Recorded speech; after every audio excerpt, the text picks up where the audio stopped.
तो ये बात है अगस्त 1953 की।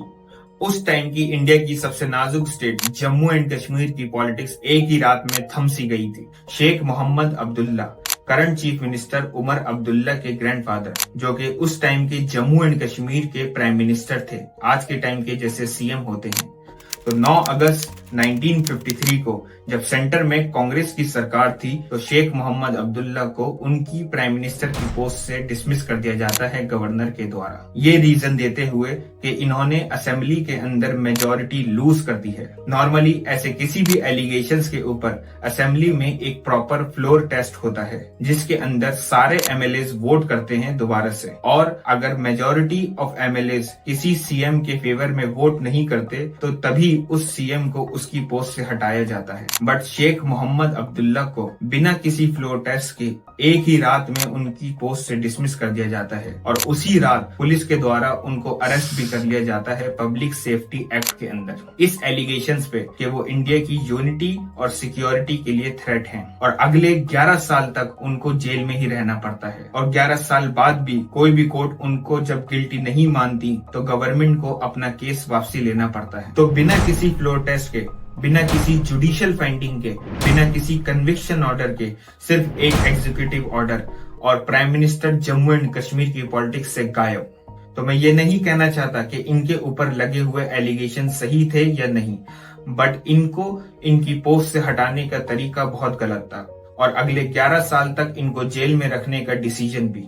इवन हमारे current home minister Amit Shah भी इस बात को क्रिटिसाइज करते हुए ये कहते हैं कि फारूक अब्दुल्ला के पिता शेख अब्दुल्ला को कांग्रेस पार्टी ने साहब 11 साल तक जेल में रखा था। 11 साल तक, 11 साल तक रखा था। श्रीमती इंदिरा गांधी प्रधानमंत्री थी, मगर हम उनके नक्शे कदम पर चलना नहीं चाहते। तो इस इंसिडेंट के 70 साल बाद ये डेंजर हमारी डेमोक्रेसी के लिए फिर से आ रहा है एक न्यू फॉर्म में, जो है 130th कॉन्स्टिट्यूशनल अमेंडमेंट, जो ये कहता है कि कोई भी प्राइम मिनिस्टर, चीफ मिनिस्टर या मिनिस्टर अगर किसी भी ऑफेंस के अंदर अरेस्ट होते हैं जिसकी वजह से उनको 30 दिन से ज्यादा जेल में रहना पड़ता है, तो 31वें दिन वो अपनी पोस्ट से ऑटोमेटिकली डिसमिस हो जाएंगे, बिना किसी फ्लोर टेस्ट के, बिना किसी जुडिशियल फाइंडिंग के, बिना किसी कन्विक्शन ऑर्डर के, खाली अरेस्ट के बेसिस पे उनको उनकी पोस्ट छोड़नी पड़ेगी। तो जो कश्मीर में 70 साल पहले एक एग्जीक्यूटिव ऑर्डर से इलीगली हुआ था वो अब लॉ बन चुका होगा।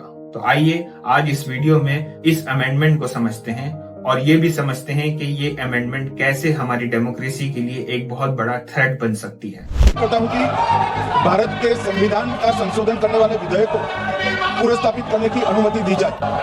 This bill is clearly destructive of the basic structure of the constitution.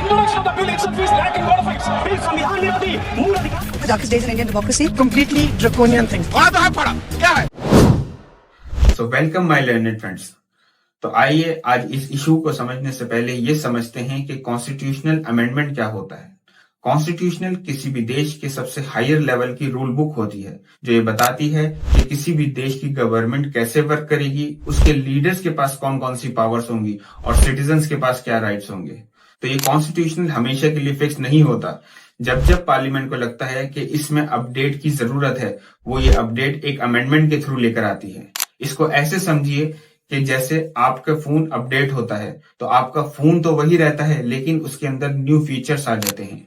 India में 100 से भी ज्यादा अमेंडमेंट हो चुके हैं अब तक, और ये 130वां अमेंडमेंट होने जा रहा है हमारे कॉन्स्टिट्यूशन के अंदर, जिसको लेकर पार्लियामेंट में इतना हल्ला मच गया कि कुछ अपोजिशन लीडर ने तो इसी अमेंडमेंट बिल की कॉपी फाड़ कर पार्लियामेंट में उछाल दी, और कुछ अपोजिशन लीडर ने इसे weapon against opposition, death nail या ब्लैक बिल जैसे भी नाम दिए हैं।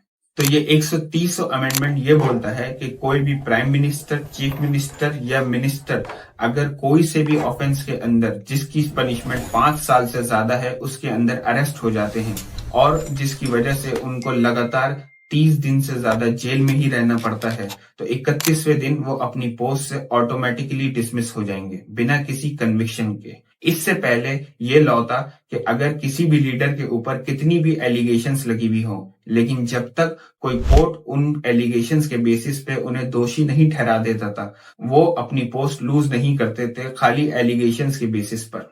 टेक्निकली जैसे ही इस लीडर को किसी कोर्ट से बेल मिलेगी तो ये वापसी बाहर आके प्राइम मिनिस्टर या चीफ मिनिस्टर बन सकता है, अगर उसकी पार्टीज के एमएलए और एमपी इसको अभी भी सपोर्ट करते हो। बट पॉलिटिक्स में सब कुछ इतना आसान नहीं होता, क्योंकि ऐसे केसेस में पार्टी अपना मोमेंटम लूज कर देती है और किसी को नहीं पता कि जब तक ये लीडर पावर से बाहर रहे पार्टी कितने टुकड़ों में बढ़ चुकी हो। और ये लीडर अगर किसी कोalition गवर्नमेंट के सपोर्ट से प्राइम मिनिस्टर या चीफ मिनिस्टर बना था तो ये बहुत ज्यादा चांसेस हैं कि जब तक वो बाहर आए वो कोalition गवर्नमेंट पता नहीं कितने और टुकड़ों में बढ़ चुकी हो। तो ये लॉ खाली एक लीडर को उसकी पोस्ट से डिसमिस करने की बात नहीं करता, ये एक पूरी गवर्नमेंट को डिस्टेबलाइज करने की बात करता है और करोड़ों लोगों की बिल को ओवरटर्न करने की।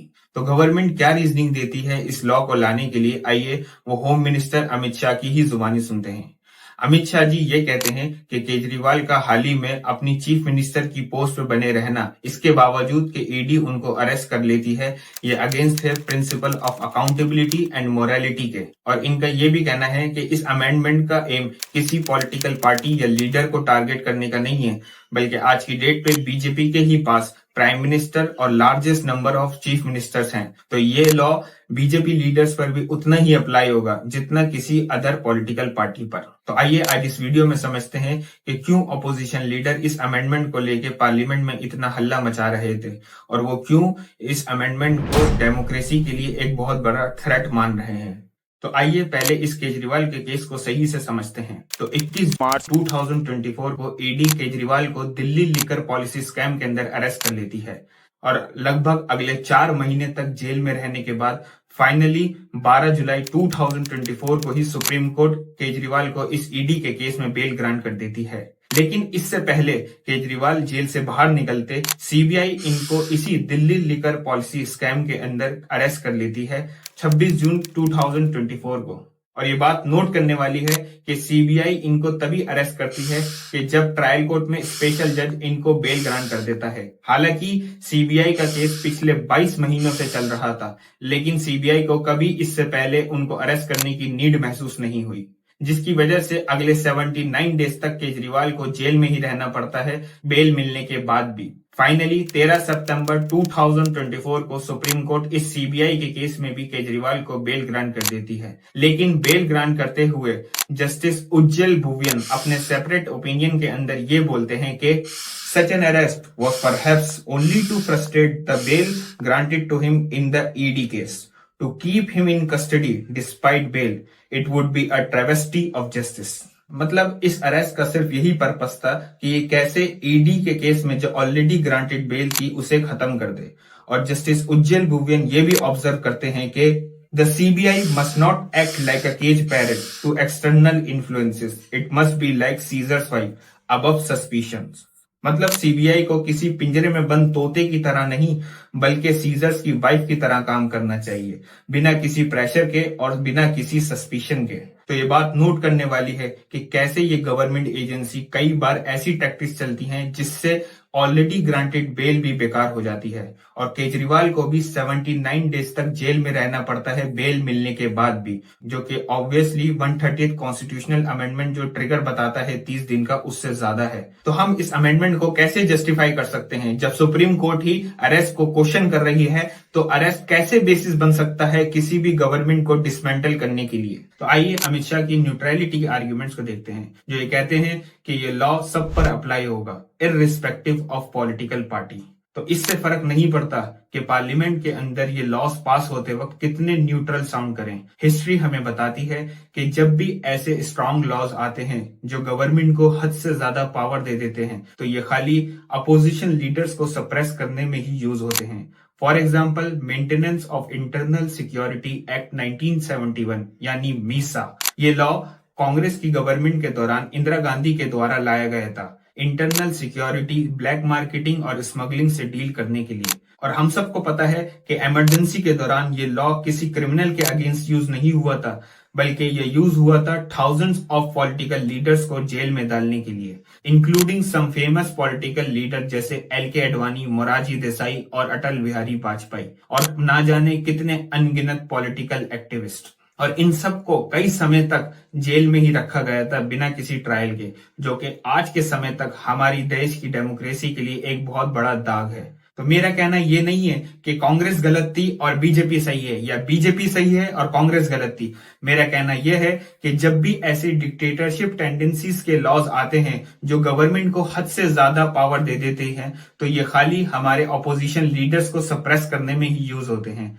और as a citizens of this country ये हमारी रिस्पॉन्सिबिलिटी है कि हम ऐसे लॉज को क्रिटिसाइज करें, क्योंकि जैसे अटल बिहारी वाजपेयी ने बोला था, सत्ता का खेल तो चलेगा, सरकारें आएंगी जाएंगी, पार्टियां बनेगी बिगड़ेंगी, मगर ये देश रहना चाहिए, इस देश का लोकतंत्र अमर रहना चाहिए। तो गवर्नमेंट इस लॉ को मोरालिटी और अकाउंटेबिलिटी के बेसिस पे डिफेंड करती है, बट मोरालिटी की आर्गुमेंट तभी सेंस बनाती है जब अरेस्ट एक्चुअल गिल्ट को रिफ्लेक्ट करता हो, जो कि इंडिया के केस में बिल्कुल अपोजिट है। क्योंकि ज्यादातर जिन केसों में पॉलिटिकल लीडर्स को अरेस्ट करती है गवर्नमेंट, उन सब के अंदर शॉकिंगली कन्विक्शन रेट सिर्फ 1 से 2% है, या फिर वो केस सालों साल तक चलते रहते हैं। चलिए पहले कन्विक्शन को समझते हैं। कन्विक्शन का मतलब होता है कि जब कोई कोर्ट किसी अक्यूज को एविडेंस के बेसिस पे गिल्टी मान लेती है। तो कन्विक्शन रेट एक आइडिया देता है कि किसी भी लॉ के अंदर कितने ज्यादा फेक केस और जेन्युइन केस रजिस्टर्ड होते हैं।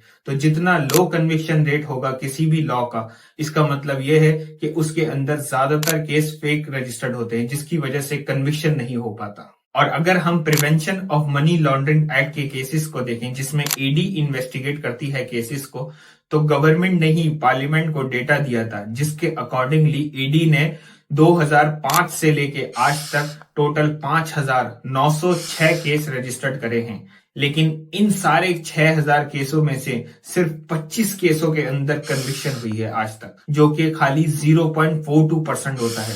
मतलब 99.5% केसेस के अंदर या तो आज भी ट्रायल चल रहा है, या फिर लैक ऑफ एविडेंस के बेसिस पर वो केस क्लोज हो चुके हैं। इवन सुप्रीम कोर्ट ने भी इस पर सीरियस कंसर्न शो करे हैं।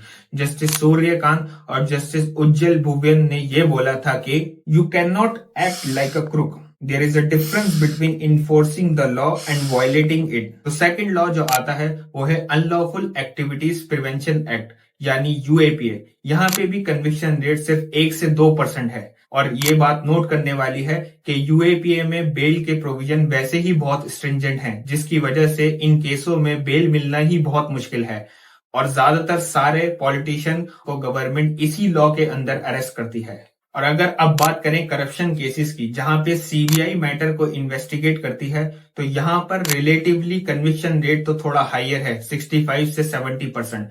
बट यहाँ पे मेन प्रॉब्लम है टाइम की। 2024 के डेटा के अकॉर्डिंगली टोटल 7,000 से भी ज्यादा केस जो सीबीआई ने रजिस्टर्ड करे थे वो पेंडिंग है, और 2,281 केस ऐसे हैं जो पिछले 10 साल से पेंडिंग हैं, और 379 केस ऐसे जो पिछले 20 साल से पेंडिंग हैं।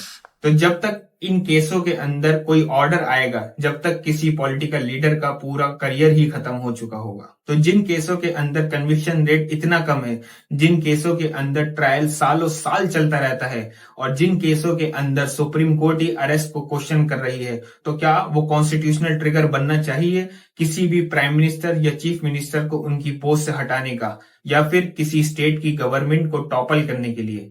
तो as a citizens of this country ये हमारी जिम्मेदारी है कि ऐसे डिक्टेटरशिप टेंडेंसीज वाले लॉस को हम ज्यादा से ज्यादा क्रिटिसाइज करें। तो इसलिए इस वीडियो को शेयर करें, लाइक करें, सब्सक्राइब करें। मिलते हैं नेक्स्ट वीडियो में विद द न्यू टॉपिक।